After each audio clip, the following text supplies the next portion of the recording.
बिस्मिल्लाहिर्रहमानिर्रहीम। अस्सलाम वालेकुम व्यूअर्स, क्या हाल है? ठीक ठाक, अल्हम्दुलिल्लाह मैं भी ठीक ठाक। Welcome to my homemade recipes. आज मैं आपको बनाने सिखा रही हूँ कूंडे यानी मीठे टिक्रे।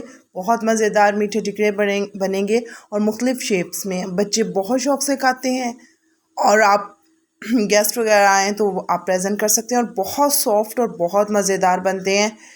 इतने मज़ेदार कि मैं आपको क्या बताऊँ। सबसे पहले मैंने लिया है 2 कप मैदा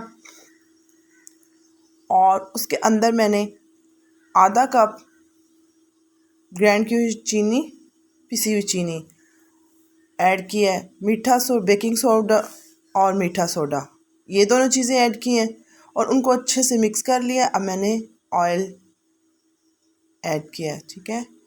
अब मैं साथ साथ दूध ऐड करते जा रही हूँ। बहुत ज़्यादा एकदम से ऐड नहीं करना क्योंकि इसकी वजह से लिक्विड हो जाएगा। हमने इस तरह रखना है कि थोड़ा सॉफ्ट भी हो और अच्छे से गूंदा हुआ हो, ठीक है। ये आटा गूंद चुका है। अब मैं इनके पेड़े बना के रख लूँगी। पेड़े बनाने के बाद इनकी शेप्स बनाऊँगी। हाँ जी, मैंने रोटी बेल ली है।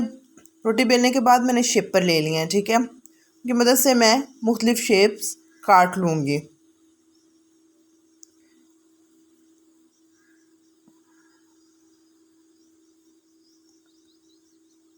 मैंने मुख्तलिफ शेप्स काटनी है,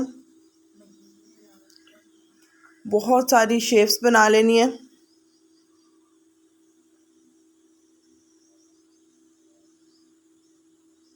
और मैंने एक ही बार ये सारे एक ट्रे में बना के रखती गई हूँ, ठीक है जी।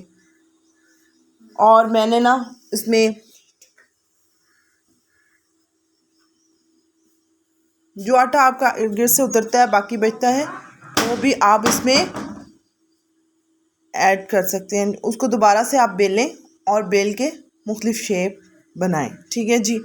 इस तरह मैंने मुख्तलिफ बिस्किट्स के शेप्स बना लिए हैं, कीज़ की बनाई हैं, हार्ट्स की बनाई हैं, यानी मुख्तलिफ।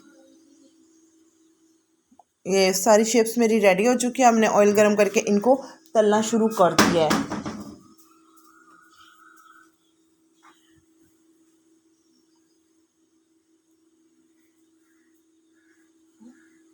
लाइट कलर, बहुत ज़्यादा डार्क ना करें, अच्छा नहीं लगता। आपको लगे जब कि हाँ जी ये ठीक अच्छे से पक चुका है तो आप इसको साथ साथ निकालते जाएं ना। मैंने ऐसा ऐसा करके सारी डालती गई हूँ और पकने पे साइड्स वगैरह चेंज करने के बाद निकालती गई हूँ। हाँ जी, मेरे चैनल को लाइक एंड सब्सक्राइब मस्त कीजिएगा और मुझे कमेंट भी किया करें ताकि मुझे अंदाज़ा हो कि आपको किस कदर मेरी वीडियोस अच्छी लगती हैं। ईद आने वाली है, इंशाल्लाह बहुत सारी मुख्तलिफ डिशेस की वैरायटी आपको मिलेगी। हाँ जी, ये सारी मैंने अब निकाल चुकी हूँ और सर्व कर चुकी हूँ मुख्तलिफ शेप्स, और ये बहुत मज़ेदार हैं। ये आप शाम टाइम चाय के साथ ले सकती हैं, बच्चे अपने लंच बॉक्स में ले जा सकते हैं, गेस्ट आएँ तो भी आप सर्व कर सकती हैं और बड़े अच्छे लगते हैं। मुख्तलिफ शेप्स में मज़े की शेप्स आप जैसी मर्ज़ी बनाएं, बहुत सारी हैं। Thank you for watching this video. Thank you.